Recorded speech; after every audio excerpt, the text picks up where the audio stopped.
Muy buenas tardes a todos los que seguís a Foro de Foros y particularmente a todos los que seguís estas conversaciones intergeneracionales.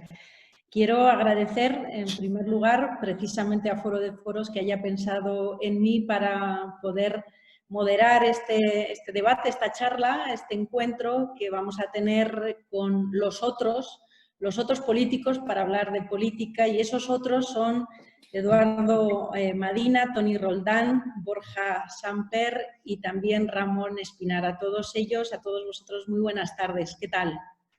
Buenas, ¿qué tal? ¿Cómo estáis? ¿Todo bien? Muy bien, estupendamente. Estupendo.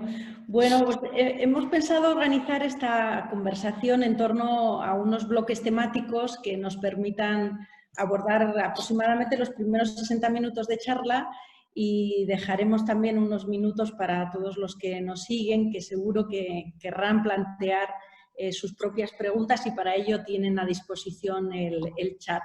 Me gustaría empezar con todos vosotros hablando un poco de estar en política y el poder para cambiar, ¿no?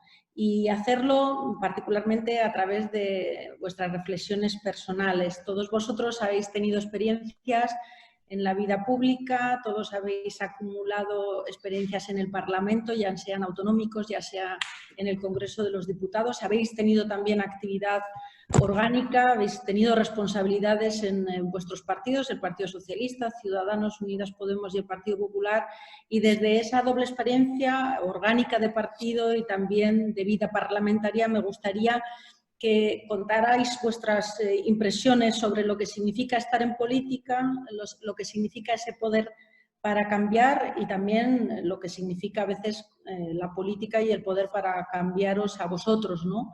Entonces empezamos, si queréis, por Ramón. ¿Cómo ves tú estas cuestiones que quiero que planteemos juntos? Bueno, pues yo lo primero que quería era dar las gracias por haberme invitado a esta charla a Foro de Foros y a ti, Mariola. Saludaros a todos, aunque nos hemos saludado antes en off. Y nada, encantado de pasar este rato, aunque sea un rato virtual y esto sea un poco raro. A ver, sobre las cuestiones que planteas, yo creo varias cosas. Creo, primero, que en España tenemos una concepción demasiado institucional de la política, porque estar en las instituciones es estar en política, pero la política no son solo los parlamentos, ni la política son solo digamos, aquellas personas que se dedican profesionalmente a la política. De hecho, en mi opinión, esa es una concepción de la política a desterrar. Y luego hay una segunda concepción o una segunda forma de enfocar la realidad o de enfocar las cosas que tenemos en este país, que en esto creo que vamos a estar de acuerdo los cuatro, que tiene que ver con narrativas muy estáticas sobre los personajes públicos, ¿no? Porque yo, hombre, en el caso de, bueno, no, nos conocemos todos, en el caso de Borja y de Edu, pues han estado en política, digamos, institucional muchos años, pero en el caso de Toni y mío, pues no sé Toni, pero yo he estado 5 años y Toni creo que por ahí, que 4 o 5 años. Por tanto, eso ya te convierte, vamos, asumido, no es ningún problema al respecto, pero eso ya te convierte para toda la vida en un político, haber estado 5 años en el ejercicio de la política institucional. Y yo creo que eso no debiera ser exactamente así. Yo, tal y como lo vivo, creo que las instituciones son un lugar de paso, son un lugar de tránsito para ciudadanos que intervienen en política, pero en política no se está, la política se hace, son cosas diferentes. La política no es un lugar en el que estar, sino una actividad a desarrollar, y esa se desarrolla dentro y fuera de las instituciones. En mi opinión, cuando la política solo se hace dentro de las instituciones, las posibilidades de cambio social son mucho menores. Normalmente son los momentos en los que la efervescencia política solo se da dentro de las paredes del Congreso de los Diputados, y cuando la gente lo que tiene en la cabeza es que la política es eso que sucede en las tribunas de los parlamentos, normalmente son momentos en los que hay muy pocas posibilidades de que las cosas cambien, y lo que hay es una, digamos, situación de normalidad y de statu quo. A mí esos momentos, y en esto no vamos a estar de acuerdo todos, a mí esos momentos son los momentos políticos que me interesan menos, A mí me interesa la política y he participado en política precisamente en un momento de efervescencia y de política ensanchada, mucho más allá de las instituciones, en momentos de participación muy intensa de la ciudadanía en la política de nuestro país. Y como nos has dicho que más o menos 3 minutos, pues me callo. Estupendo, gracias Ramón. No sé si Eduardo tú lo ves así o crees que es precisamente en el marco de las instituciones donde precisamente se pueden cambiar las cosas, ¿no? Sí, buenas tardes. Bueno, también un gusto estar aquí con tanta gente querida y con todos ustedes. Estoy de acuerdo con Ramón, de fondo, ¿no? Yo creo que en política no se está, la política se hace. Aunque es verdad que para hacerla hay que estar. Y en esa paradoja se mueve uno, ¿no? Es cierto que el poder político tiene tendencia a querer monopolizarlo, ¿no? A decir, la política se hace solo aquí, conmigo y a mi alrededor. Bien sea esto una institución, un gobierno o da igual un ayuntamiento a escala local, ¿no? Pero yo creo que eso con el tiempo lo ha ido dejando un poco anacrónico, ¿no? Porque la política en el fondo no es sino un proceso de subjetivación de la realidad, de identificación con ella y de buscar su transformación, con arreglo a normalmente marcos ideológicos preconfigurados. No digo rígidos, digo preconfigurados. Y en negociación, deliberativos, dialécticos, dinámicos y para nada ni dogmáticos ni religiosos, ¿no? Pero yo creo que por tanto se hace desde múltiples sitios. Política hacen los colectivos de barrio, las asociaciones, los sindicatos, la COE, las posiciones editoriales de los medios de comunicación, en tanto que generan espacios de visibilización colectiva compartidos, los ciudadanos y las ciudadanas, en tanto que nos identificamos de una manera u otra con nuestro entorno, pues hacemos política, ¿no? Los ciudadanos vascos que salían contra ETA a manifestaciones hace 25 o 30 años y daban la cara, se ponían un lazo azul, hacían política. Los grupos pacifistas en aquella época tan difícil hacían política, ¿no? Cuando Borja y yo nos conocimos hace un tiempo ya, bueno, pues en una Euskadi muy distinta, ¿no? Por tanto, no tiene dueño, es de todos. Y de todos es responsabilidad cómo se conduzca, ¿no? Por eso yo estoy cómodo con la palabra político, en el sentido de que no puedo dejar de mirar el mundo con un prisma construido políticamente, pero yo ya no me siento un expolítico en el sentido institucional, porque mi vida ya transcurre por una empresa privada y otras actividades que no tienen que ver con mis años. Ramón tiene razón, al final fueron 13 como diputado entre 2004 y 2017, ¿no? Ya mi vida es otra.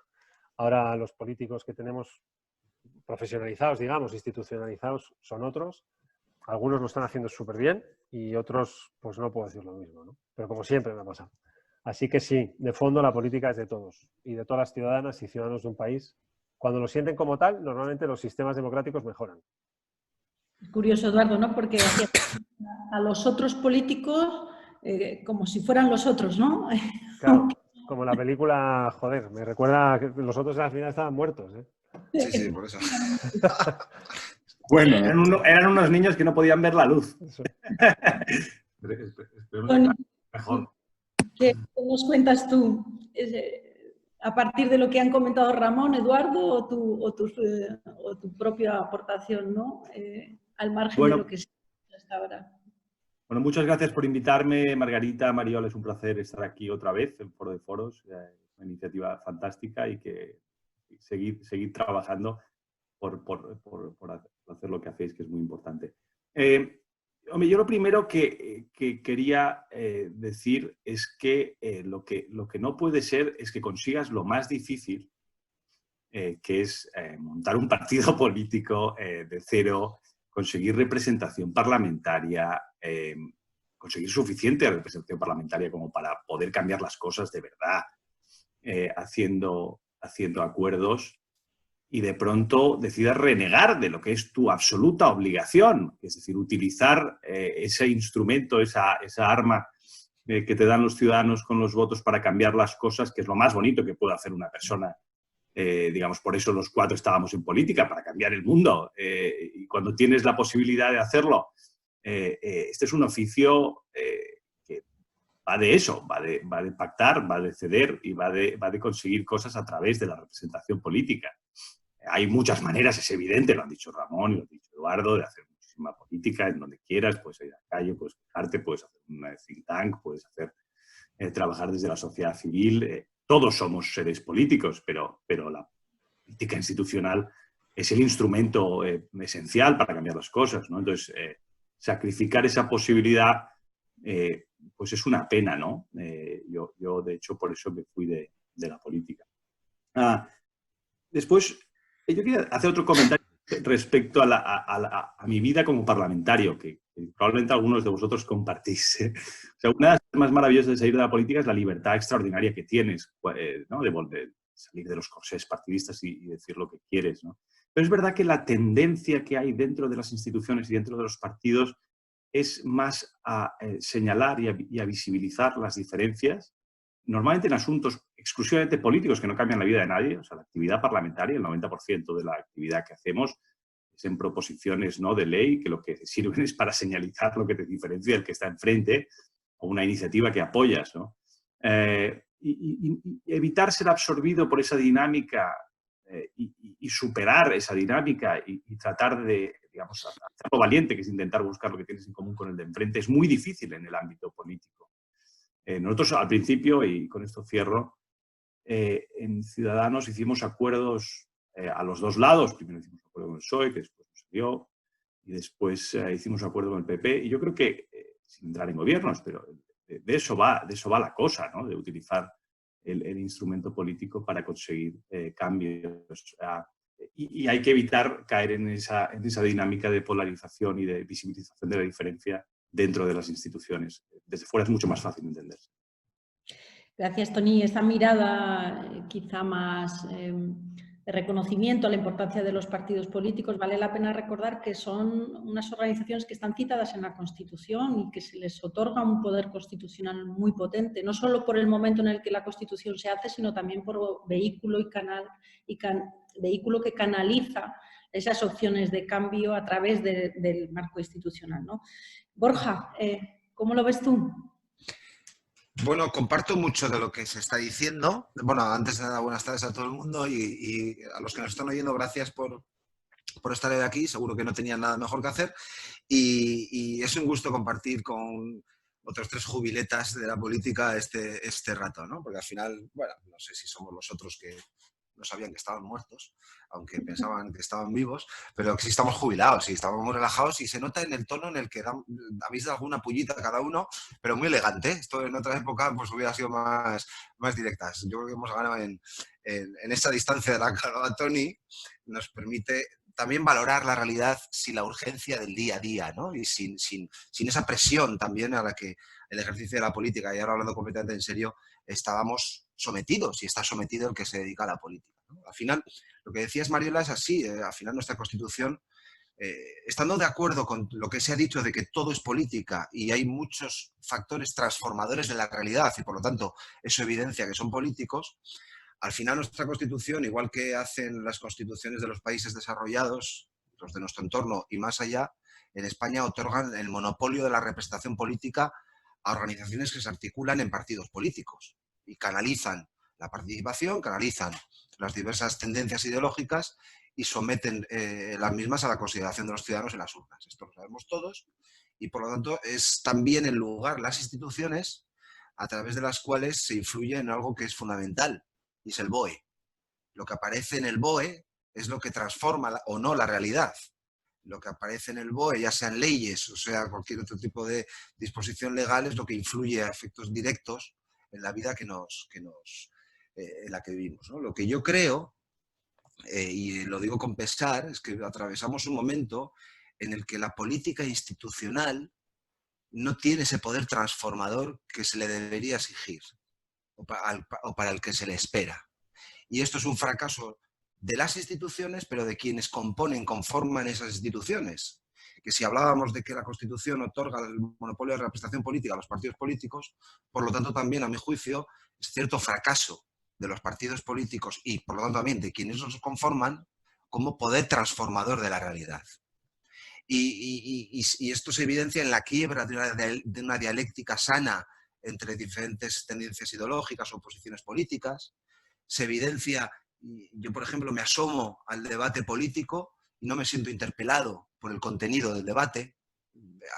Aspiro como ciudadano a poder posicionarme sobre materias concretas que me remuevan, que me obliguen a esforzarme por entender la posición del otro, o que me obliguen a esforzarme por conocer una materia, pero tengo la sensación de que el debate político e institucional es cada vez más epidérmico, cada vez más ad hominem, y como que tiene truco, y ese truco no es transformador, y ese truco no es, a mi juicio, estimulante, ¿no? Y, bueno, pues... Las agendas tampoco son tan atractivas, o por lo menos el eje que vertebra la conversación del día a día de la política quizá no es el elemento más motivacional, ni siquiera es el elemento más estratégico de lo que es el cambio político, ¿no? No lo sé. Me gustaría también continuar con un elemento que ha salido en algunas de vuestras referencias, ¿no? Borja decía, somos unos jubiletas de la política, aunque seguimos haciendo política como ciudadanos comprometidos o como analistas políticos, muchos de vosotros estáis en el análisis político, en medios de comunicación, y desde luego imagino que quien ha estado en política, en un partido y en unas instituciones, nunca deja de ser ese sujeto interesado porque cambien las cosas en el marco ideológico que decía Eduardo, o intentando comprender al que está en otro marco de pensamiento, ¿no? Pero desde esa posición de ex persona que ha militado en un partido, que ha contribuido a construir un partido o a hacerlo de una manera u otra, ¿no? Y como persona que ha estado en las instituciones, vosotros en un momento determinado tomáis la decisión de salir fuera, o se os invita a salir fuera, me da igual cuál es la fuerza motriz que os coloca ahora en vuestra actividad profesional, cada uno en el que la haya encauzado. Pero mi pregunta sería, ¿esa decisión de apartarse va acompañada de una decisión también de guardar silencio, o por el contrario, queréis seguir influyendo? ¿Y cómo hacerlo?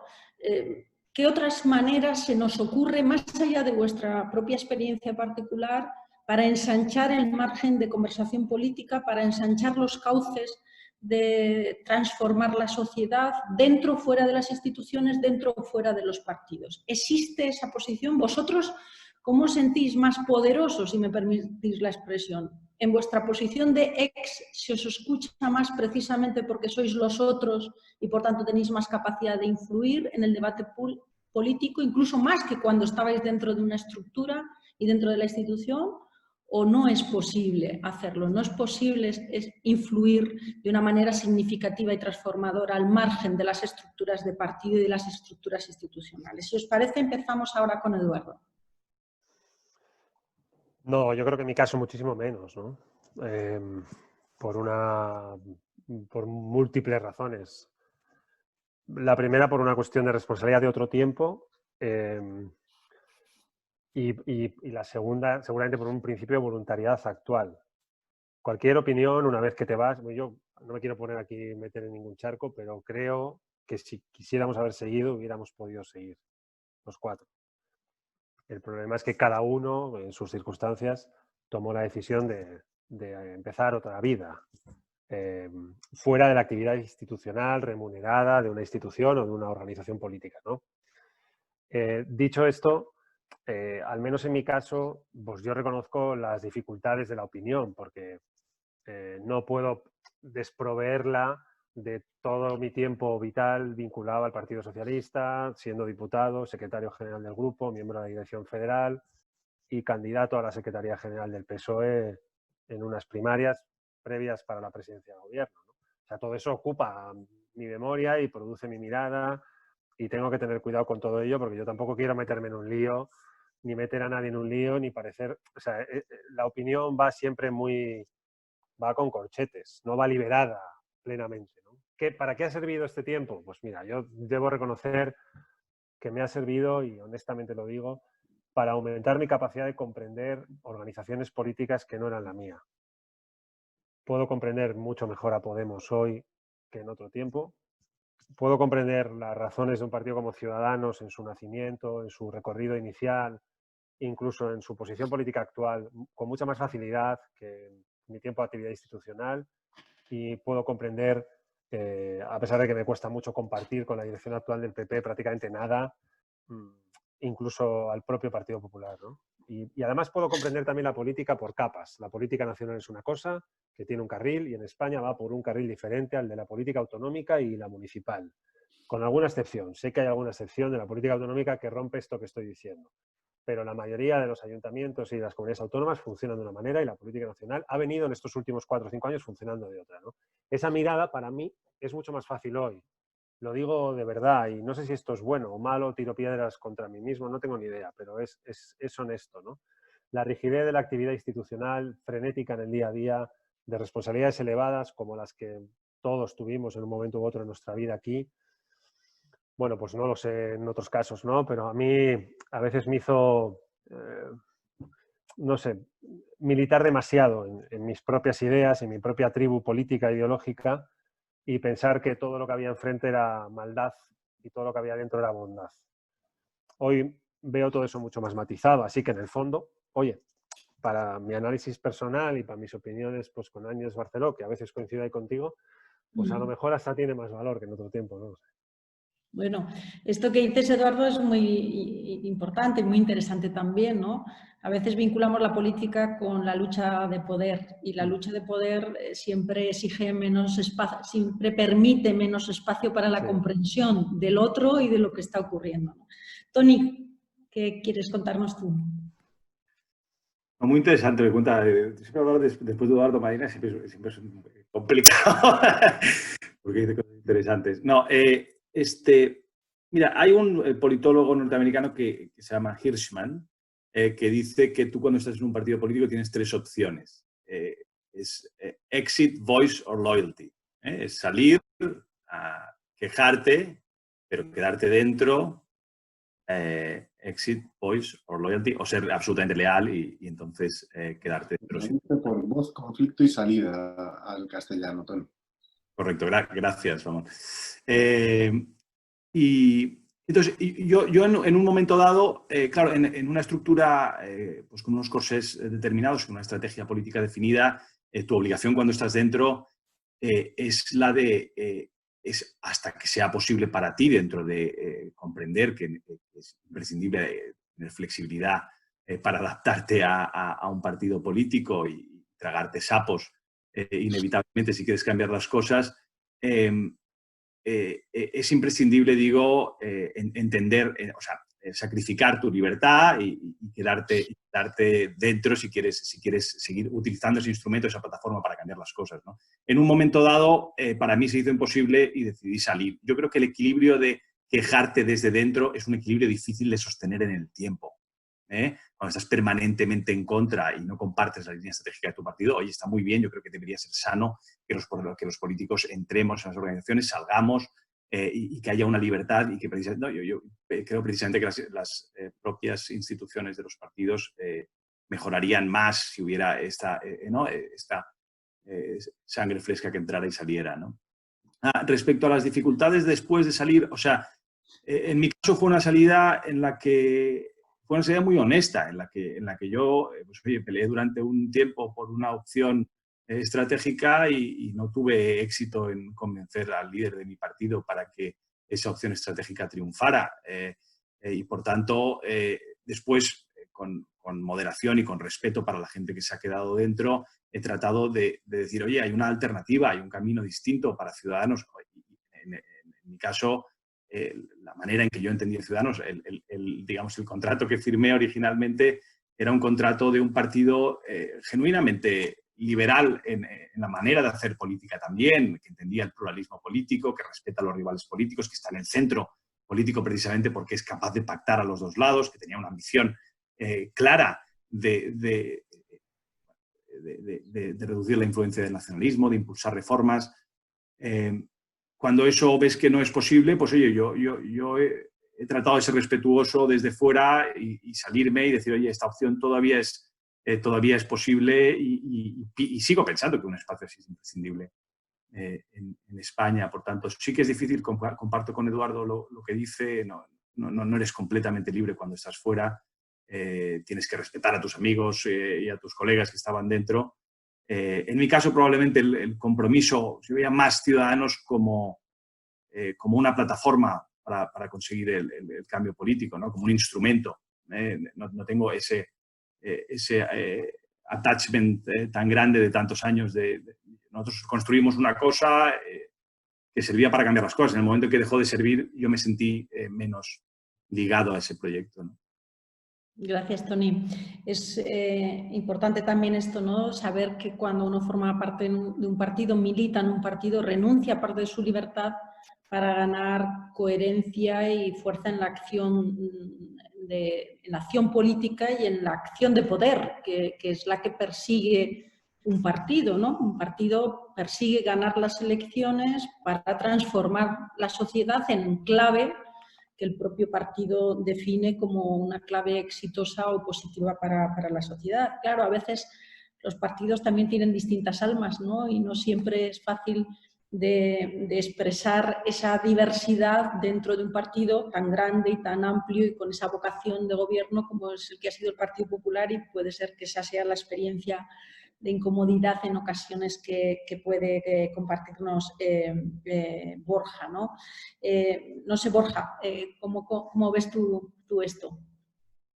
Me parecen muchas de las vías que se han abierto, tanto por Edu como por Toni, pero claro, los partidos políticos al final, yo siempre he defendido que son eso, partidos políticos, pero no son sectas. Y por lo tanto, al no ser sectas, es normal que existan matices, que puedan existir tendencias y que puedan existir discrepancias. Y luego entran otros factores y otros elementos. Las caricaturas o las etiquetas también que se hacen desde fuera. El verso suelto, crisis interna en el Partido Socialista o en Podemos porque no sé quién ha dicho tal. Es decir, al final van acogotando y van estrechando la posibilidad de esos matices normalizados que deberían de existir. Aunque también estoy con Toni, y esto es algo no resuelto, en que es muy difícil mantener en el tiempo una discrepancia, sobre todo si son cuestiones de fondo. En mi caso concreto, yo tomé la decisión, después de ya muchos años de abandonar la política, por un lado, y por una cuestión vital de identificar que necesitaba un nuevo rumbo en mi vida. Y es verdad, si soy honesto como vosotros, que tampoco me sentía del todo cómodo en una política que a mi juicio se había instalado en un lugar en el que yo no me sentía útil o no creía ya poder aportar nada más. Creo que hay otras personas más capaces para operar en esa dialéctica política. Y es verdad también pues, que yo creo en un centro derecha de carácter liberal. Ya no sé, me voy haciendo mayor y cada vez cuestiono más mis ideas primigenias, pero cada vez cuestiono más las ideologías y me interesan más las buenas ideas. Y esto que suena a eslogan, de verdad que me lo creo, me estoy convirtiendo en un descastado. Entonces cada vez me resulta más incómodo convivir y responder a la lógica disciplina que todo el mundo entiende que debe de haber cuando estás en una organización que toma sus decisiones de manera colegiada y que igual que tú crees que se debe por un lado, otros creen que deben de ir por otro. Y un cúmulo de factores hacen pues, que, bueno, pues que creas que vas a vivir mejor. Al final se trata en esta vida de estas cosas, ¿no? También tan primarias, que creas que vas a vivir mejor desde fuera y que vas a poder también participar en la cosa pública, influyendo a ser posible desde fuera. Y también retomando lo que decía Edu, con mucha cautela. Porque claro, yo también he huido siempre, y creo que los que estamos aquí estamos en esa tónica, de esta idea de, perdonad la expresión, pero como ya es una hora se puede decir, qué cojonudo soy y qué malos son los que se han quedado, ¿no? Es decir, fíjate, y hay quien intentará ensalzar a los que se han ido para denostar a los que se han quedado. Bueno, yo creo que hay gente extraordinaria en política, militando hoy en política, en todos los partidos políticos, gente con vocación transformadora, que no les ha llegado su momento de abandonarlo, igual no les llega nunca, pero mi experiencia personal es que sí me llegó el momento de abandonarlo. Esto no significa que me conviertan mejor o peor que los que ejercen política activa dentro de un partido, pero con mucha cautela también, porque, bueno, pues porque evidentemente te dedicas a otra cosa, quieres hacer otra carrera y es normal, porque tienes una matrícula muy marcada, obviamente. Yo he militado 20 años en el Partido Popular, mi vinculación con el partido es casi más emocional que política, porque milité unos años en Guipúzcoa en los que ser del Partido Popular te forjaba un vínculo fundamentalmente emocional. y que eso pues es una marca, evidentemente. Y no te llaman porque tengas grandísimas ideas, espero que algún día sí, sino te llaman porque tienes una trayectoria política y puedes dar un contraste, o puedes dar una opinión matizada, o puedes aportar algo quizás diferente desde un espectro ideológico, aparentemente, ¿no? Yo soy consciente de ese juego, soy consciente de ese interés que despertamos, pero también soy consciente de que debe ser hecho con mucha humildad, con mucho tacto, con mucho respeto para los que hacen política hoy también, y sobre todo también por mucho respeto al lugar en el que estás ganándote los cuartos ahora, que tampoco se trata de meter a nadie en ningún lío, ¿no? Fíjate, me gusta mucho esto que señalabas del valor de las ideas, de que te interesan cada vez más las ideas. Yo, como universitaria que soy, como académica que soy, ese es mi desempeño profesional principal, siempre invitaba a mi universidad a hablar del campus de las ideas, ¿no? Y que podíamos hacer un país de las ideas, ¿no? O un congreso de los diputados de las ideas, más allá de los partidos, que yo creo que puede resultar incluso más atractivo. Ramón, ¿cómo ves tú esta ronda de temas? Es que son 17 cosas y además es una pregunta que es casi una invitación a la terapia, ¿no? Entonces, bueno, a ver si soy capaz de organizar. Lo de ex, ¿no? ¿Cómo? Lo dices por lo de ex. No, bueno, porque en general, ¿no? Una cosa tan... Pues tú imagínate, Mariola, que cumples con el voto de pobreza, con el voto de castidad, y de pronto una mañana te levantas y ya no crees en Dios. Eso es durísimo. Eso es durísimo. Hay que rehacerse, hay que rehacerse. Te tienes que marchar y eso es muy duro. No, pero ahora ya en serio, aunque esto era un poco también en serio. Yo creo que hay varios de los elementos que estáis comentando que son muy interesantes. Una cosa que te pasa cuando sales de la política, hay una cierta caricaturización. A mí me ha pasado mucho. A mí hay mucha gente ahora que me dice, joder, es que tú ahora dices cosas que antes es que no las decías, porque ahora eres mucho más libre, porque ahora tal... No, mira, es que yo ahora opino y antes representaba. Y hay una diferencia fundamental entre la responsabilidad del mandato de representación de un grupo humano y ser un tipo que, oye, pues de vez en cuando te invitan a un medio de comunicación o a una charla tan agradable como esta y das tu opinión. Yo opinaba mucho dentro, pero nunca se me ocurrió esto que ahora se llama marcar perfil, es decir, salir fuera a decir cuáles eran las cosas de las que habíamos estado discutiendo dentro. Porque eso machaca a una organización, pero no solo a un partido político, machaca a cualquier organización, ¿eh? Machaca a un equipo de fútbol que un jugador salga y diga que ha discutido con el entrenador. Entonces, la comunicación y las actividades muy expuestas a los medios de comunicación tienen reglas propias. Y tienen reglas propias que no siempre se entienden desde fuera, que no siempre se explican bien desde fuera, y que es difícil manejar. Pero claro, cuando uno siempre dice en un partido la línea de partido, no es necesariamente que sea un sectario que le han lavado el cerebro, que es idiota o que siempre está de acuerdo con lo que dice el jefe. Es que uno forma parte de procesos de deliberación colectiva y, bueno, pues tiene que atenerse a eso cuando además, yo es que en mi caso, pues luego hay otras responsabilidades políticas. Yo es que en mi caso era el portavoz de Podemos en el Senado, entonces lo que me tocaba era trasladar lo que la dirección del partido decidía y a veces estaba de acuerdo y otras no, pero no se notaba. Ahora sí se nota. Porque ahora ya no soy portavoz de nadie ni represento a nadie. Ahora digo lo que me da la gana, guardando siempre, digamos, el secreto profesional de algunas cosas, ¿no? Pues que no se cuentan y que no se deben contar, y de algunas cosas y de algunas ocasiones en las que decides callarte, no porque seas un cínico, sino como hace todo el mundo en la vida, en una reunión familiar, en su empresa. Bueno, pues hay veces que decides decir lo que piensas y hay otras que decides callarte por economía pues a veces hasta de esfuerzo, ¿no? Luego, sobre una cosa que decíais al principio, que es un ex nunca deja de estar interesado. No, es que es al revés. Tú no estás interesado porque has estado en las instituciones. Tú has estado toda tu vida interesado en política y eso es lo que te ha llevado a formar parte de las instituciones durante un tiempo. Entonces, al salir, lo que cambia, en mi opinión, es el metabolismo intelectual.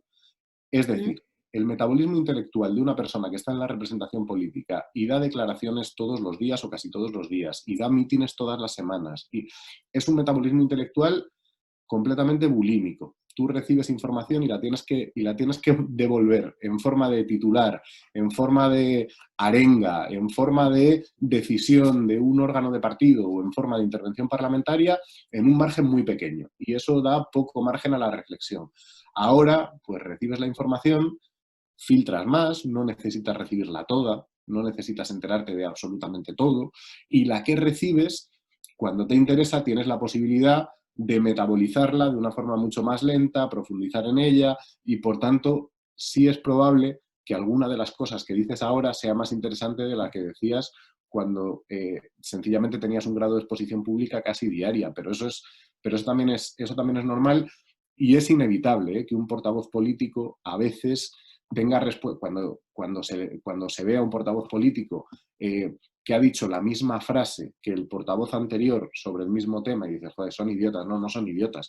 Lo que pasa es que ha tenido que reaccionar esta semana a 26 noticias y en una de las 26 pues ha tirado de argumentario y lo ha dicho tal cual, ¿no? Y le ha pasado lo mismo que al anterior. Bueno, pues eso también es humano, porque el desempeño, digamos, de la política profesional es un desempeño que el día no se acaba nunca y que es, en términos personales, es muy duro de vivir. O sea, lo que yo decía al principio del voto de castidad, el voto de pobreza, es que la vida de un político full time con un alto grado de exposición pública y de responsabilidad política en su organización o en una institución pública se hace muy duro y muy difícil de llevar. Por eso también es muy difícil mantener ese tipo de actividad que luego tiene muchísimas retribuciones en forma de reconocimiento, en forma de, bueno, el hecho de que tus compañeros te elijan para una responsabilidad es un tipo de honor que yo no he experimentado de otra forma en mi vida y que no creo que vaya a volver a experimentar. Pero personalmente tiene un queme muy alto, te salen muchas canas, duermes muy poco y tienes una vida familiar y una relación con tus amigos que empeora mucho, ¿no? Entonces eso te tiene que compensar mucho, te lo tienes que creer mucho, por lo menos en mi caso, te lo tienes que creer mucho. Cuando ya empiezas a no creértelo y cuando digamos que ciertas cosas te das cuenta de que son discusiones que estás abocado a perder dentro de la organización sistemáticamente y una vez tras otra, pues ahí lo mejor es marcharte. Y luego, la última cosa, no, ya está, he dicho todo lo que quería decir. Pues gracias, Ramón. Yo creo que es muy importante esto que señalas, la diferencia entre hablar y opinar cuando se tiene un mandato representativo y opinar desde la libertad de no representarse a nadie más que a sí mismo. Claro. Y creo que esto es un mensaje que es muy útil también para los fieles de los partidos, ¿no?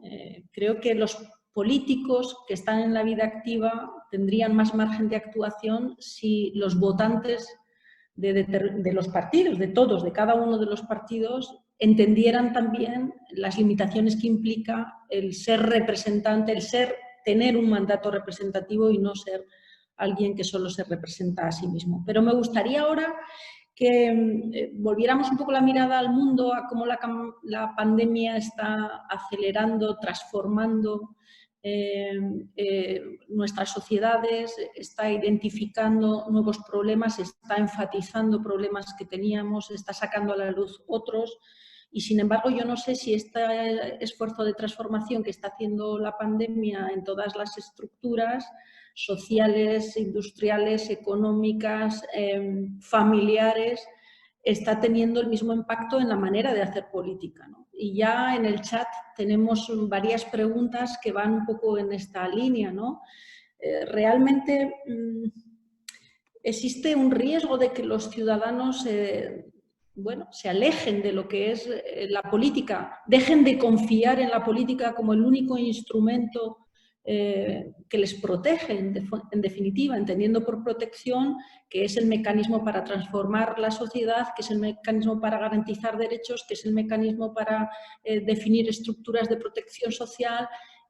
Si la política no se acomoda a las nuevas exigencias que impone el mundo en el que nos encontramos y la política sigue siendo y prisionera de las mismas lógicas previas a la pandemia, si la política no es capaz de absorber la dimensión de la problemática que tenemos delante, no corremos ese riesgo de que el ciudadano se aleje y triunfe la antipolítica, como por otra parte está ocurriendo ya en otros sitios, ¿no?, de nuestro planeta, y algunos de ellos bastante próximos. Empezamos, si queréis, en esta ocasión por Toni, para que a Toni hable antes que Eduardo solo. Gracias, Mariola. Si quieres, primero un comentario respecto a cómo esta pandemia está cambiando el mundo, no solo la política, sino también las políticas, y después respecto a cómo creo, aunque es todavía un momento muy temprano para valorar los cambios políticos de fondo y cómo puede cambiar la manera en que hacemos política, ¿no? Pero respecto al primer punto, mira, hemos tenido crisis de balanza de pagos, hemos tenido crisis de burbujas inmobiliarias, hemos tenido crisis financieras, los economistas conocemos muchos tipos de crisis, pero nunca una crisis en la que por decreto el gobierno, necesidad sanitaria, te dice que tienes que cerrar la persiana de tu empresa y que tienes que quedarte en casa sin trabajar, ¿no? Y con una incertidumbre gigantesca en respecto a cuando esa posibilidad puede volverse a repetir en el futuro, porque tienes unos elementos y unas variables que no controlas, que una complejidad enorme, que dependen del comportamiento individual de millones de personas en todo el mundo. Por tanto, ha transformado mucho y muy profundamente la manera de hacer políticas. La reacción ha sido sin precedentes. Hemos tenido que repensar los economistas la manera en que hacemos la política monetaria desde el Banco Central Europeo, rompiendo completamente y en el resto de bancos centrales, en la Reserva Federal, el Banco de Inglaterra, etc. Hemos tenido que repensar la manera en que cuidamos a los mayores, la manera en que tenemos que repensar las políticas para proteger a los trabajadores. Todos hemos tenido que romper nuestras barreras y repensar y replantearnos frente a la nueva realidad muchas de las cosas que dábamos por asumidas en el pasado, ¿no? Por lo tanto, un cambio en las políticas, sin duda, que ha sido, yo creo que ha sido positivo en el sentido de que hemos reaccionado relativamente rápido desde Europa y hemos avanzado en cosas importantes, ¿no? Respecto a la dimensión política de la cuestión, mira, en las grandes crisis, por ejemplo, después de la Segunda Guerra Mundial, las naciones puede haber una oportunidad de unificarse en torno a un objetivo común, ¿no? Y que las diferencias previas, decías, las diferencias de corto plazo, de un tiempo normal, desaparecen y de pronto tienes a la sociedad entera volcada en un proyecto compartido, en una sensación de unión y de superar esto juntos y demás, ¿no? Y existía la posibilidad de que hubiera sido así en España, y muchos, de hecho, al principio lo pensábamos. Decimos, bueno, ahora probablemente los políticos van a entender la altura del problema y van a hacer un esfuerzo por entenderse más, por remar juntos, por intentar construir cosas más allá del cortoplacismo, del zasca, del día a día del Parlamento, ¿no? Yo creo que en algunos países probablemente que partían de un origen de menor polarización y de menores cámaras de eco y de menor separación entre los bloques, ha habido una tendencia en esa dirección. Tienes los ejemplos de Alemania, tienes los ejemplos de Portugal. Además, en esos países los extremos han tendido a disminuir, sobre todo la extrema derecha, por ejemplo, en Alemania, con AfD, que ha perdido básicamente la mitad de su representación en las encuestas, ¿no? Entonces, había esa posibilidad. En España no estoy seguro de que estemos consiguiendo aprovechar esta oportunidad para decir, bueno, vamos a dejarnos de estupideces, vamos a remangarnos juntos, vamos a sentarnos para hacer un plan de reconstrucción del país como merece, de una vez por todas, vamos a dejar de lado las pequeñas diferencias. Yo me dedico ahora, desde un think tank, a intentar buscar acuerdos transversales. Yo en política hice un acuerdo con el PP, hice un acuerdo con el PSOE, en el 75% de esos acuerdos el contenido era el mismo. Hay un espacio gigantesco para avanzar y para construir, y ahora no solo hay ese espacio, sino que hay la necesidad absoluta de poner en práctica esos cambios para poder responder a esta crisis enorme que nos ha caído encima, ¿no? Pero no tengo la impresión de que los líderes en España estén siendo capaces de construir esas alianzas, de dejar de lado las diferencias partidistas de corto plazo y de entender la gravedad de la situación y de volar un poquito más alto. Esa es mi impresión. Creo que seguimos trabajando en esos mundos polarizados en el que parece que cada político habla exclusivamente para el goce y satisfacción de su propio electorado y que ya asumen que como cada vez hay menos gente en el medio, que pues, como está sucediendo en Estados Unidos, las identidades políticas están más separadas y, pues, oye, estos no me van a escuchar, no me van a querer, hablo para los míos. Y eso para mí, ese grado de polarización en un momento tan grave es probablemente el reto más difícil al que nos enfrentamos en los próximos meses y años. Borja, ¿y tú cómo lo ves? Bueno, a grandes rasgos, creo que esta pandemia lo que ha hecho ha sido forzar un poco más las costuras de lo que ya evidenciaba que necesitaba ser reforzado o cambiado. Quiero decir, en cierta manera a nivel global, pues vivíamos la primera gran resaca de la globalización, con los efectos positivos que sin duda tiene la globalización, pero también con las cuestiones a abordar y a corregir derivadas de este extraordinario fenómeno. Atravesábamos un debate también, o afrontábamos un debate de gobernanza global, de falta de identificación de estos nuevos elementos globales de gobernanza, de cómo pueden ser controlados o cómo pueden ser perfeccionados. Resulta que veíamos como un actor internacional como Estados Unidos había dejado de querer participar también en la gobernanza global, con todo lo que esto supone. No entro a los detalles de las valoraciones que uno u otro pueda hacer, pero es verdad que fue un elemento transformador que estábamos intentando ser capaces de gestionar y de entender.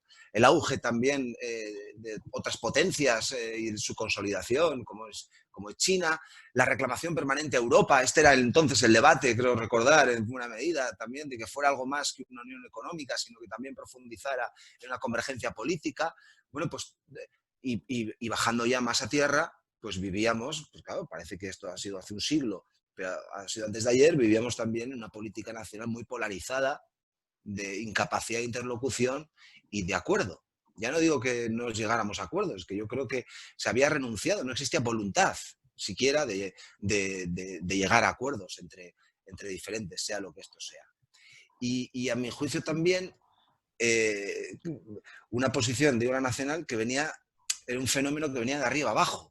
Yo no veo la sociedad, o no percibo, al menos esta es mi experiencia, no percibo la sociedad española tan polarizada como percibo que está el debate político o partidista. Y sí creo que se puede producir un fenómeno, y es que la política contamina en cierta manera a la sociedad o a la dialéctica social. Esto creo que ha sido un acelerador, en todo caso puede ser un acelerador la pandemia. Si hace 6 meses, no vamos mucho más atrás, nos dicen que vamos a vivir confinados, que la actividad económica se va a parar, que esta crisis va a ser tan diferente como que no van a ser los empleados, los trabajadores y trabajadoras los que pierdan la empresa, sino que van a ser las empresas las que pierdan a los trabajadores, nos hubiera parecido propio de un guión de una película distópica. Y este debate, ¿os acordáis al principio del confinamiento que había y que yo en buena medida quería creerlo de saldremos mejores, ¿no? ¿Saldrá lo mejor? Bueno, no tengo tan claro que hayamos salido mejores, si es que se puede hablar en términos generales, ¿vale? Y hablo en términos generales. Cada uno hace su propio tránsito por esta vida, ¿no? Pero no lo tengo tan claro. Y no lo tengo tan claro si me asomo, insisto, si nos asomamos al debate público, al debate político, y si nos asomamos hacia dónde va el mundo. Y un apéndice, para terminar, algo que decía Tony que para mí es fundamental, que me ha mencionado Europa. Así como yo creo que al principio Europa no fue una respuesta, no fue capaz, porque no tenía probablemente los mecanismos ni la articulación bastante y suficiente como para haber dado respuesta a un fenómeno de estas características.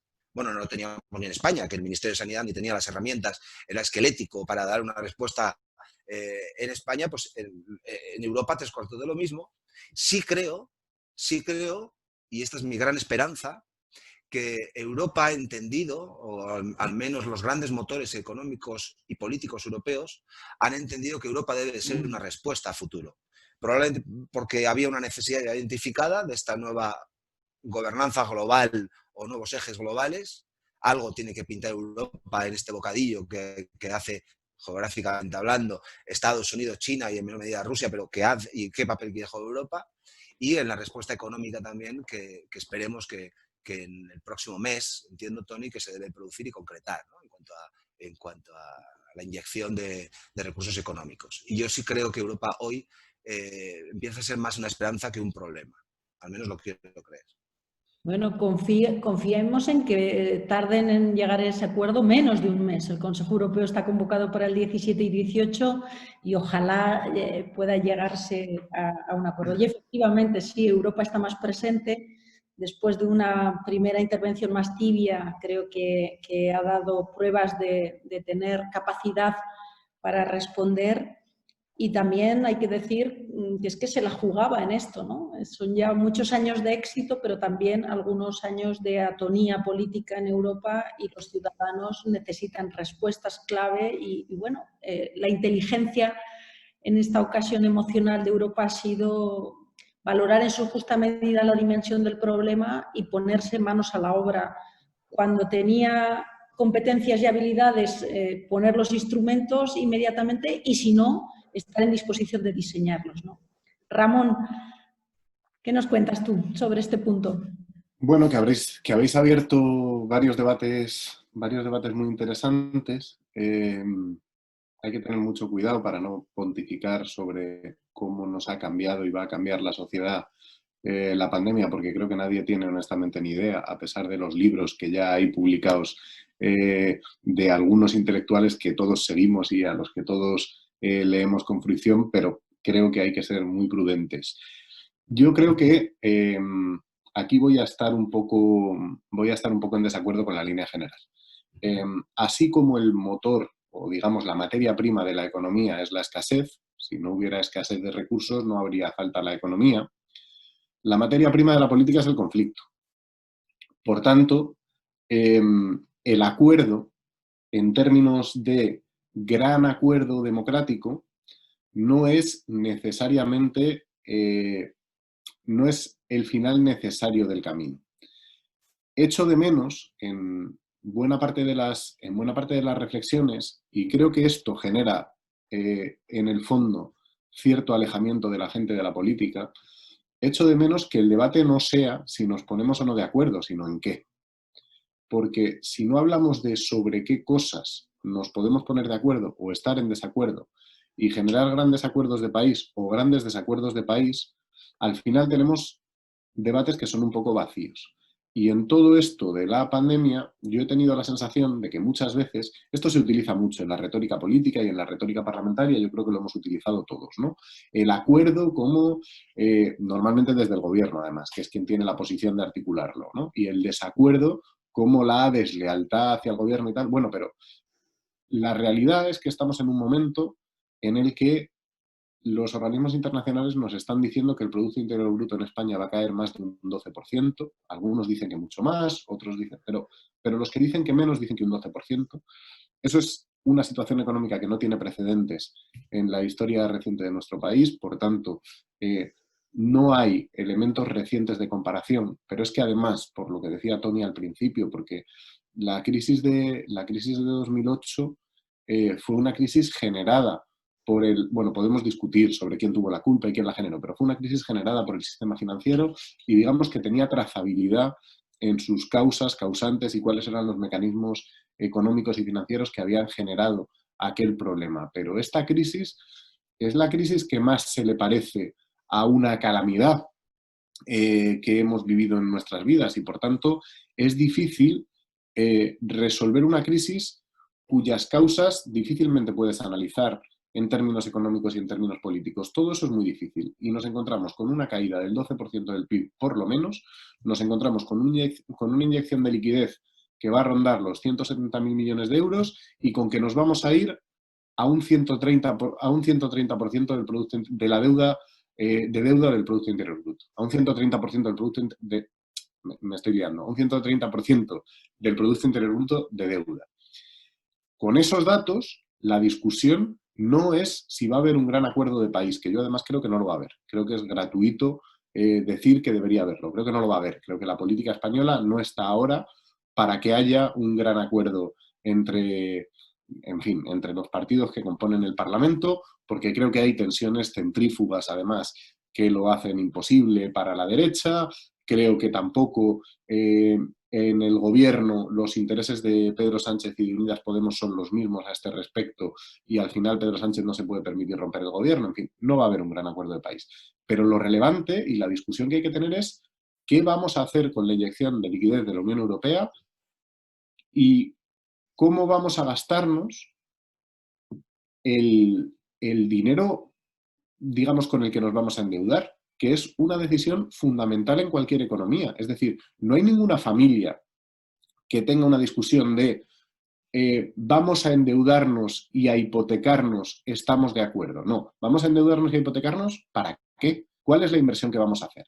Y en ese sentido, este momento es un momento para que España se replantee cuál es su modelo productivo y cuál es su modelo económico de arriba a abajo. Mi impresión es que estamos más cerca de 170.000 millones de euros dedicados a achicar agua de los sectores productivos que ya nos tenían en una situación altamente débil, dependiente y poco competitiva en el contexto de la Unión Europea, que de ser 170.000 millones de euros que vayamos a invertir en diversificar nuestro modelo económico y en ser un país, digamos, algo más avanzado y con algunas posibilidades más de sobrevivir a una crisis que, aunque la Unión Europea esta vez haya reaccionado mejor que en la anterior, la posición global de la Unión Europea no hace nada más que debilitarse año tras año.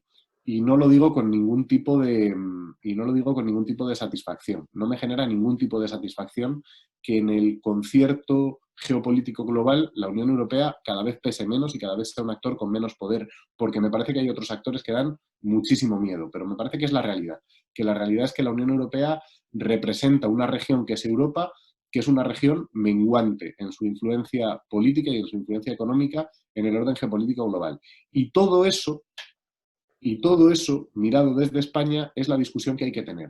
Yo, si tenemos la discusión y si, digamos, se genera en la sociedad española algo más que titulares zascas y pánicos de fin de semana y se genera un gran debate de país sobre qué vamos a hacer, me conformo con el debate, no necesito ni siquiera un gran acuerdo. Pues Ramón, qué pena ser moderadora porque no sabes cuánto me gustaría entrar en el cuerpo a cuerpo con estas reflexiones que has hecho, ¿no? Sobre Europa y sobre la materia política de la política es el conflicto y no es necesario llegar a un acuerdo. Pero no lo digo como, Mariola, no lo digo como una cosa deseable, ¿eh? Yo no digo que a mí la política que me gusta es la del conflicto. Digo que igual que es un hecho, que igual que la economía existe porque existe escasez, la política existe porque existe el conflicto, si no, no existiría. Sí, así lo interpreto, pero que me parece apasionante. Yo os voy a pedir, le voy a dar la palabra a Eduardo para que diga lo que tenga que decir en esta ronda, pero sí que ya os digo a todos que en el chat hay muchas preguntas sobre precisamente la importancia de llegar a un acuerdo, precisamente la idea de cómo se consigue un acuerdo en este país para afrontar los problemas que tenemos, cómo se llega al consenso, incluso. Yo creo que ahí hay una diferencia entre acuerdo y consenso. Yo no creo que haya que consensuar en democracia demasiadas cosas, para eso está la regla de la mayoría, pero sí que creo que tiene que haber ese espacio para el acuerdo, para ensanchar precisamente el grado de legitimidad de las soluciones aportadas, ¿no? Pero dado que esta cuestión genera muchas preguntas en el chat, no voy a enunciar, me van a permitir nuestros oyentes y nuestros seguidores que no les cite con nombres y apellidos, pero hay muchas en este sentido. Os voy a pedir una reflexión para que podáis contestarlas y abordarlas. Pero Eduardo, tú tienes tu turno en los términos que quieras articular. No, muy brevemente. Bueno, yo creo que a la pregunta inicial, la pandemia, lo ha dicho Borja y estoy 100% de acuerdo, actúa como una especie de aceleradora de tendencias, ¿no? Seguramente realidades pues, que ya estaban 20 horas. Y que están aceleradas por la aparición de este virus tan global y tan repentino y tan extendido y con tanta capacidad para hacer daño, ¿no? Pero dicho eso, actúa también como una especie de lupa aumentada, porque yo creo que nos enseña realidades que antes nos parecían muy micro, porque seguramente estábamos metidos en otros debates de mucha importancia, y nos permite ver en una realidad aumentada cosas que ya habitaban entre nosotros, ¿no? Por ejemplo, lo que ha dicho, creo que un poco todos, sobre la Unión Europea, ¿no? Siempre la bruja mala del cuento en la última década.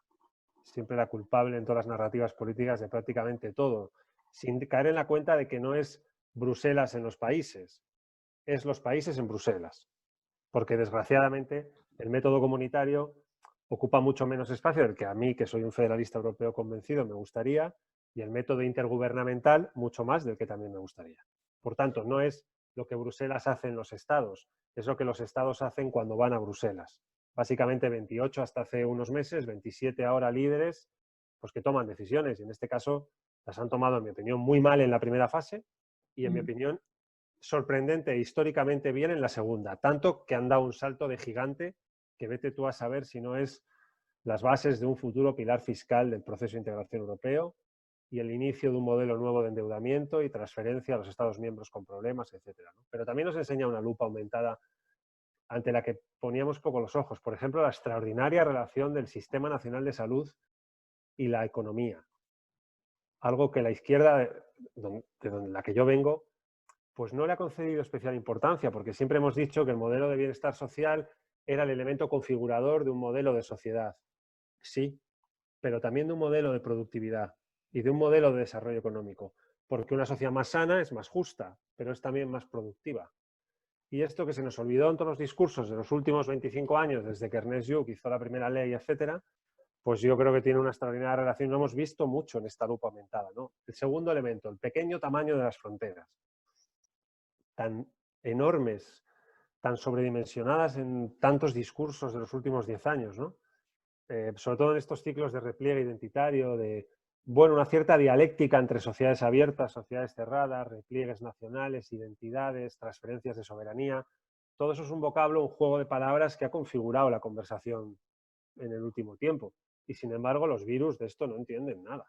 Han saltado por encima de ellas con la facilidad con la que se han expandido, ¿no? Que es casi el virus, seguramente los epidemiólogos dicen que mayor alcance geográfico y velocidad ha tenido de expansión de la historia de la humanidad que sepamos. Ha habido fallecimientos en los países escandinavos, en el sur de África, en todos los continentes. Ha sido claramente un virus hijo de la globalización, ¿no? Un último elemento, un poco tocado también en las intervenciones anteriores, la vulnerabilidad productiva de Europa con respecto a China. Ese avión aterrizando en Pekín con ayuda humanitaria, básicamente, le llamamos ayuda sanitaria y tal, porque nos cuesta más, pero es ayuda humanitaria. Ante una circunstancia extrema en Roma y otro en Madrid. 30 toneladas de mascarillas y equipos médicos que vienen desde China hasta aquí. Una Europa altamente desarrollada que ocupa los primeros países del mundo en el índice de desarrollo humano y que, sin embargo, en una cadena productiva plenamente globalizada que ha desplazado la producción hacia China, básicamente por costes productivos, para poder consumir aquí tanto y a estos precios se tiene que producir allí tanto y a esos salarios, y nos hemos dado cuenta que tenemos vulnerabilidades productivas y de suministro más que notables. Esto yo creo que ha sido una evidencia que esta pandemia nos deja, ¿no? Y finalmente, yo, en fin, el otro día escuché a Víctor Lapuente en una conversación con él decir que en el año 1990 los sistemas autoritarios del mundo controlaban el 13% del PIB mundial. 1990, 13% del PIB mundial. Hoy ocupan el 33, casi el 34%. No quiero pecar de bilbaíno, donde siempre llueve, y de pesimismo vasco, etcétera, pero yo creo que hay ríos subterráneos que tienen tendencia autoritaria. Que las democracias no están ahí intocables y perfectas. Que Hungría y Polonia son dos avisos para navegantes de primera magnitud. Que los flautistas de Hamelín, con sus melodías dulces, siempre anuncian tener las fórmulas mágicas que lo resuelven todo, ¿no? Aquí tenemos un señor que es de Amurrio que cree que puede resolver el conjunto de los problemas de España. Se llama Santiago Abascal y con excluir a la mitad de la sociedad española de su mirada ya está todo arreglado. Ojo, por tanto, con este tipo de tendencias subterráneas, porque quizá la réplica a la consecuencia económica de esta crisis, que la tendrá, será políticamente una cierta tendencia a decir la eficacia está en sistemas de poderes concentrados y no en poderes distribuidos. China es el mejor ejemplo, sigamos su ejemplo. Por tanto, yo salvaguardaría todo lo que pudiera si estuviera en el ejercicio de la política, en fin, el inmenso valor que tiene la democracia. Déjame acabar con una gracia, que me la ha hecho a mí igual, a mí solo, ¿eh? Pero lo que es la política, pues cuando Tony ha dicho lo de he negociado con PSOE y PP y he coincidido en el 75%, no he podido evitar pensar que si esto nos pilla en otro momento es ponerle un balón a puerta vacía a Ramón para meterle un gol al bipartidismo. Lo que pasa es que yo ya, si hubiéramos estado ahora en ejercicio, lo hubiera aprovechado. Por eso. Lo que pasa es que yo también he visto plenos en los que todos estaban de acuerdo en el 75% de las mociones, de las proposiciones no de ley, pero eso, bueno, eso es otro debate, pero eso lo que dice es que el 75% de lo que se vota no interesa a nadie. Por eso nadie sabe que en el 75% de las cosas todo el mundo vota junto. Si os parece, os decía de rescatar este conjunto de preguntas que nuestros usuarios están interesados en conocer vuestra opinión, ¿no? Sobre el margen del acuerdo, las dificultades para el acuerdo y también una pregunta muy directa, ¿no? ¿Es que los ciudadanos van a entender un no acuerdo en estos momentos con los desafíos de país que tenemos por delante? Se han citado algunos, ¿no? ¿Qué hacer para la reconstrucción? ¿Cómo abordar la reindustrialización? Bueno, ¿entenderían los ciudadanos un no acuerdo? Borja, empezamos contigo. La pregunta de difícil respuesta. Bueno, yo enlazando un poco, voy a intentar responderte enlazando con algo que ha dicho Ramón, que me parece un debate interesantísimo, el del acuerdo y la discrepancia, porque lo traigo. Al final, el Estado liberal moderno es una construcción destinada a permitirnos convivir en la plaza pública quienes pensamos diferente. Es verdad que el elemento económico es un elemento fundamental, obviamente, al albur de todas las transformaciones que se van produciendo, pero al final es un invento extraordinario, el mejor conocido, para convivir.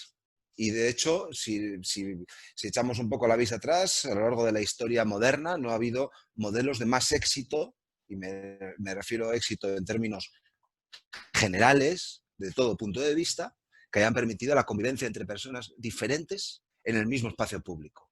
Y cuando esto se ha quebrado, a través del choque permanente de la ruptura social, lo que ha traído no ha sido algo bueno. Ha traído modelos completamente, o sea, mucho peores. Y es verdad que el acuerdo en sí depende, o sea, es bueno o no, depende de lo que acuerdes, obviamente.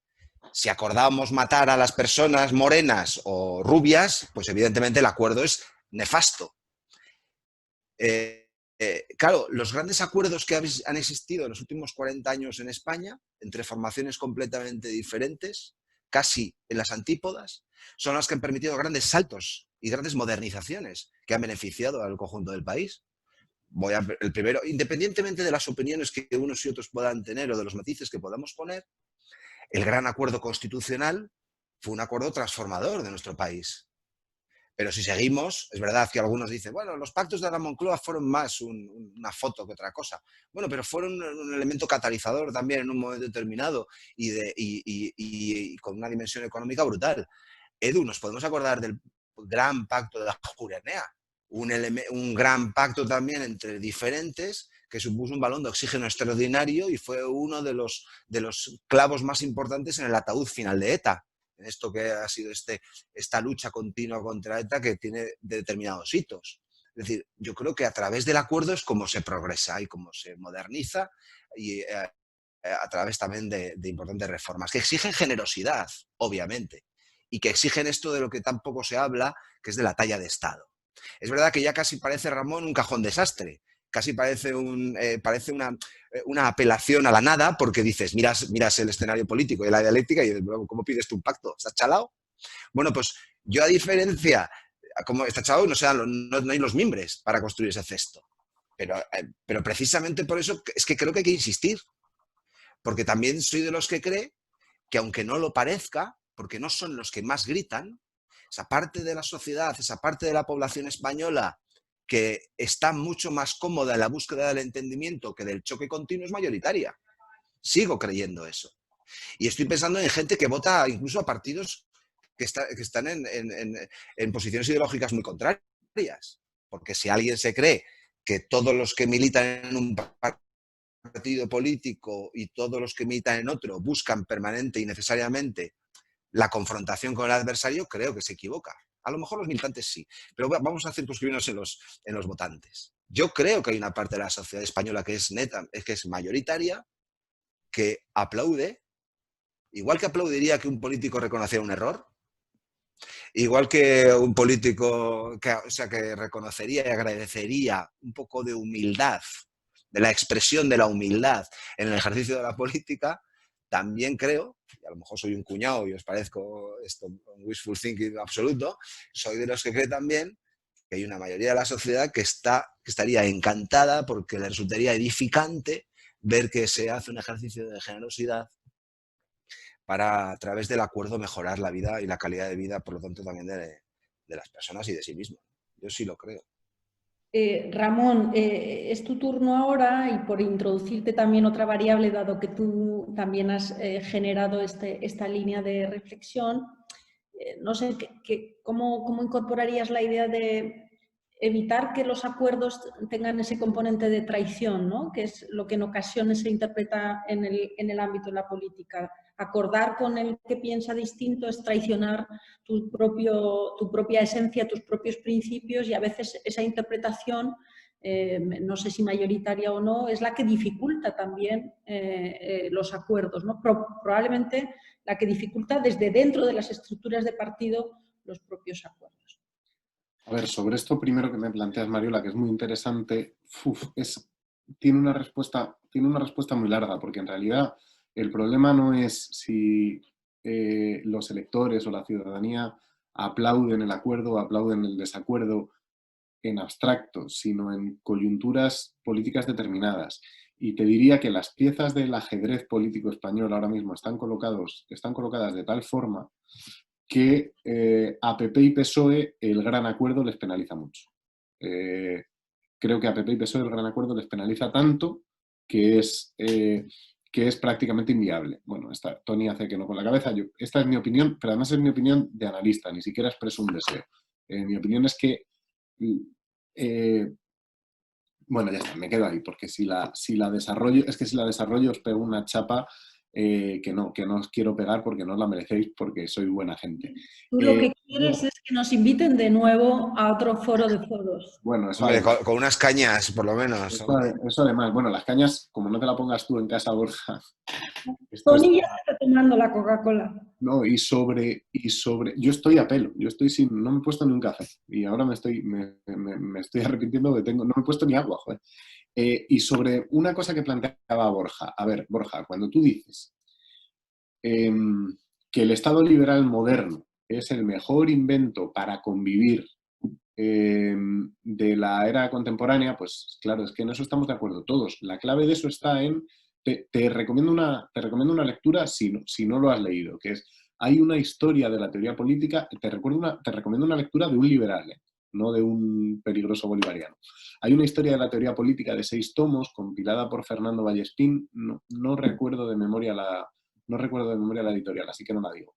Y en el último tomo cierra la historia de la teoría política un artículo interesantísimo de Rafael del Águila, que era un profesor, un catedrático de Ciencia Política de la Universidad Autónoma de Madrid, un liberal muy brillante. El artículo se llama algo así como El centauro transmoderno y habla de la tensión entre liberalismo y democracia. Lo que él explica es que nosotros vivimos en democracias liberales y que liberalismo y democracia no son la misma cosa, tienen una tensión, que es la tensión entre el pensamiento liberal conservador que tú encarnas ahora en la argumentación que has hecho, ni siquiera te voy a poner la etiqueta para que no te molestes, y el pensamiento, digamos, progresista progresista de izquierdas que yo defiendo. Y lo que defienden más o menos es que hay una tensión entre, efectivamente, el Estado liberal y los avances democráticos que en el Estado liberal se dan, y que esa tensión es posicional. Es decir, es verdad que el Estado democrático de derecho y la democracia representativa es el mejor sistema de los posibles para vivir en comunidad, sí, pero también es verdad que lo que tú has llamado el Estado liberal moderno solo ha sido inclusivo con diferentes grupos sociales a base de luchas sociales que han generado conflicto y no consenso con él. Es decir, la clase obrera, las mujeres, los negros, las personas LGTBI, las personas trans, todos esos conflictos se han dado contra los grandes consensos en el interior del Estado liberal. Y el producto de la dialéctica entre ese modelo de Estado y ese modelo de contestación es el que va generando el avance social. Pero el avance social nunca lo genera el statu quo. Siempre lo generamos los alborotadores contra el statu quo. Lo que yo pretendía decir, y con esto no quiero prolongar esto, porque me parece un debate muy interesante, para llegar al sexto, igual me evito los 5 primeros tomos y iré a la parte final del sexto. Pero lo que quería decirte, broma, es que el Estado... De verdad que es una joya el capítulo. No, seguro, era broma. Para disfrutarlo cualquiera, y Rafael del Águila se autodefine como un liberal. Afino un poco más la idea. El Estado liberal moderno es el único que permite esa dialéctica y ese choque. No hay otro modelo que es, sí, en democracia y en igualdad de condiciones. Es el único modelo inventado que permite esa dialéctica en libertad y efectivamente y esa tensión que siempre acaba en acuerdo. Los grandes acuerdos transformadores vienen precedidos de una dialéctica de choque, claro que sí, de contraste, porque la democracia es diversidad. Pero solo a través del acuerdo consigue transformar la realidad, no a través de la imposición, porque entonces estamos en otra cosa. Pero que hay una posición muy simpática. Hay una posición muy simpática que es esta de qué gran Estado tenemos, que es un Estado en el que todos pueden votar. Y dices, ya, pero tú no querías que se votara. ¿Qué gran Estado tenemos que es un Estado en el que los homosexuales se pueden casar? Ya, pero tú no querías que se casaran. ¿Qué gran Estado tenemos que reconoce la progresividad de los impuestos? Ya, pero es que tú no querías, no te lo estoy diciendo a ti, digo, que siempre hay posiciones diferentes. Y no es verdad que el conflicto de ese tipo solo se dé en el Estado liberal. El Estado liberal es el único que no intenta eliminarlo, digamos, por la vía de la eliminación física del disidente. En eso sí estamos de acuerdo. Tony y Eduardo, le doy la palabra a Tony porque decía que no a algunas de las afirmaciones de Ramón y vamos a rescatar un poquito esta sal y pimienta del debate. Dice que no a unas cuantas. Pero no, me parece interesantísimo el debate que planteáis. Ojalá tuviéramos mucho más rato para debatir sobre estas cuestiones. Mira, voy a recuperar un hilo que planteaba Ramón hace un rato, que decía, no, la política es el conflicto, ¿no? La clave es ¿qué hacemos con ese conflicto? Es evidente que la política es conflicto. La cuestión es que tú, como líder, tienes esencialmente 2 opciones. Tú puedes aprovechar ese conflicto para avivar la confrontación y para utilizarlo políticamente para tu propio beneficio, explotando las ansiedades enormes que generan las grandes transformaciones que estamos viviendo, desde la digitalización a la transformación enorme que hemos vivido con la globalización, etcétera. O puedes hacer una cosa distinta, que es utilizar ese conflicto para tratar de resolver las raíces de los problemas que los causan. Es decir, tratar de hablar con los demás, decir, oye, ¿qué opinas? Ramón, me hace muy feliz que reivindiques la política pequeña y la política incremental y que se hable de políticas públicas. Esa no es la sensación que he tenido yo en los últimos años. Desde luego, y ahí incluyo también a mi partido. Yo creo que los 4 partidos de los que hemos formado parte han hecho mucho porque nos desviemos de esa política pequeña en la que puedes hacer avances incrementales hacia una política de identidades donde todo se difumina, donde estás a favor o en contra de las grandes políticas, vamos a saltar los cielos, estos los fachas, los no fachas. Eso es lo que, en mi opinión, destroza completamente la riqueza del matiz en la política y el debate inteligente sobre las políticas públicas. Yo si nos ponemos, digamos, si te pones a hablar de avivar guerras culturales y de avivar guerras ideológicas del pasado permanentemente, entonces es muy poco probable que te dediques a discutir si es mejor un complemento salarial un poquito más matizado con un ingreso mínimo vital o si es mejor armonizar las rentas mínimas de inserción que tenemos en España, que es a lo que me he dedicado yo durante los 4 últimos años y donde no he encontrado jamás un interlocutor que estuviera dispuesto a hacer ese debate pequeño e incremental, que estoy absolutamente de acuerdo con Borja, es el único que te permite el progreso. Las grandes transformaciones, el asalto de los cielos, todo eso no te lleva a ninguna parte. Lo que te lleva en una sociedad pluralista como la nuestra a conseguir cambios es sentarte con el tío que tienes al lado y decir, bueno, vamos a hablar de este problema concreto en la educación. Tenemos el abandono escolar, que es esencialmente el doble del que tiene la Unión Europea, el abandono escolar temprano. Vamos a discutir si lo que tenemos que hacer es un programa tipo PROA de refuerzo del profesorado, o vamos a discutir si tú prefieres invertir en tener más inversión en los profesores y cambiar la carrera profesional docente. Pero eso no es lo que yo me he encontrado. Y termino con una cuestión. O sea, me da la impresión que la emergencia, desde luego del nacionalismo en España, pero también de los nuevos partidos en general, no ha llevado a que se hablara de las políticas y a llegar a más acuerdos. Lo lógico sería que teniendo más opciones políticas, tú dices, ostras, qué bien, tenemos un debate más rico, una mayor diversidad de opiniones. Ha llevado precisamente, y en eso estoy de acuerdo contigo, Ramón, a una competición tribal por el monopolio de la identidad de un lado del tablero. Y se ha movido desde el monopolio por conquistar el centro a una batalla ideológica en la que el instrumento principal para vencer es la guerra cultural, en el que tú peleas por la centralidad de tu lado, no la centralidad política de España. Entonces, no estoy de acuerdo para nada, no hay una inevitabilidad en la cuestión del conflicto. Tú eliges como líder si lo que optas es por avivar ese conflicto y avivar las diferencias y estimular la confrontación entre ciudadanos, o si eliges decir, ostras, mire, yo lo que creo es que tenemos que ponernos de acuerdo, que tenemos que remangarnos, que he cometido errores, que usted tiene razón en esto.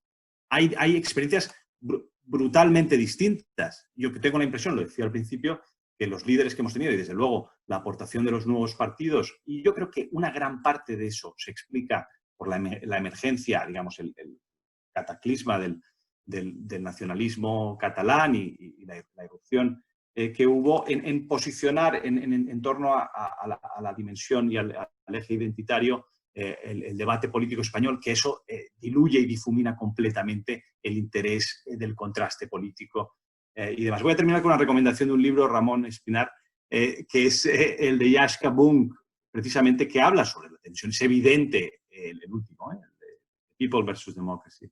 Es evidente que hay un conflicto entre democracia y el Estado liberal, ¿no?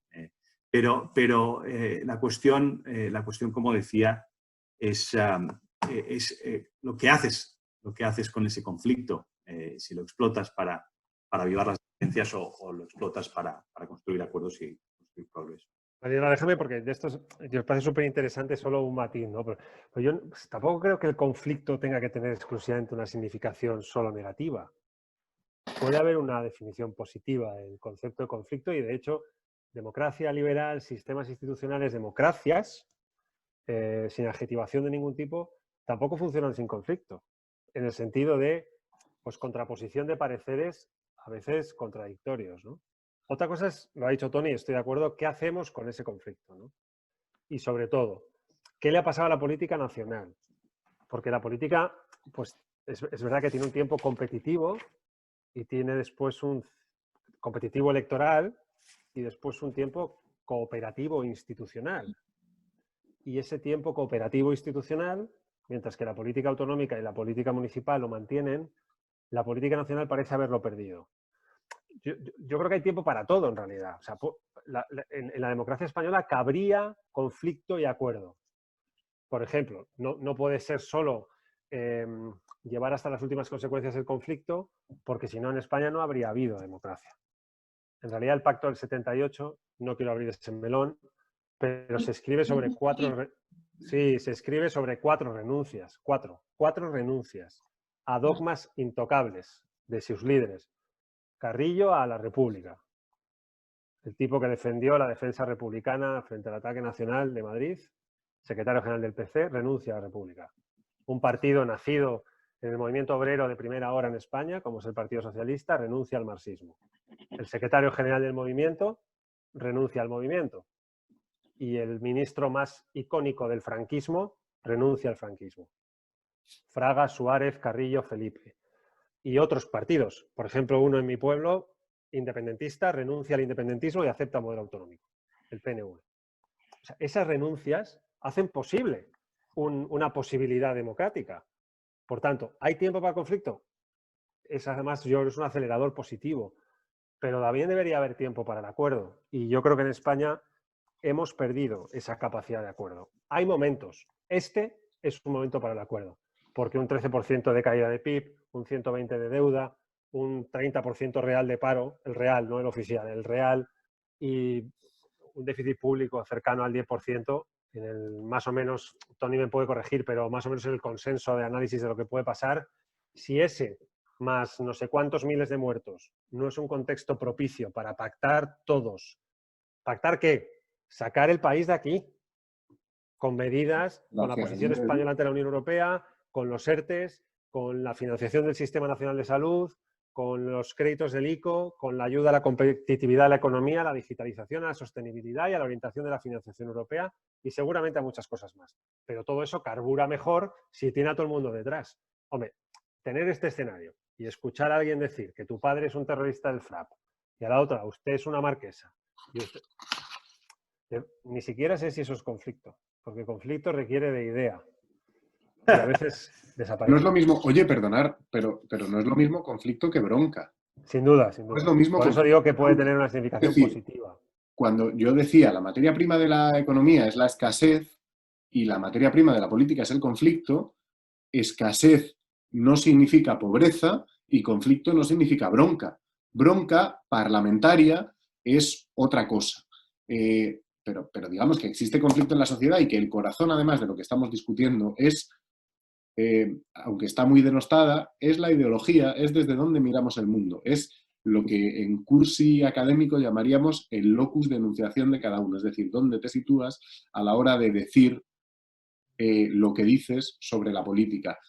Cuando tú te sitúas siempre dentro de los, digamos, ganadores del sistema, es decir, eres varón, eres blanco, la vida te ha tratado bien, te parece que al que le va mal básicamente es porque no se ha esforzado, no eres mujer y por tanto no te has encontrado en tu vida con barreras de determinado tipo, tampoco eres una persona racializada y tampoco te has encontrado con barreras de ese tipo y tal, pues normalmente te parece que la vida tiene una dimensión más consensuada y más agonista.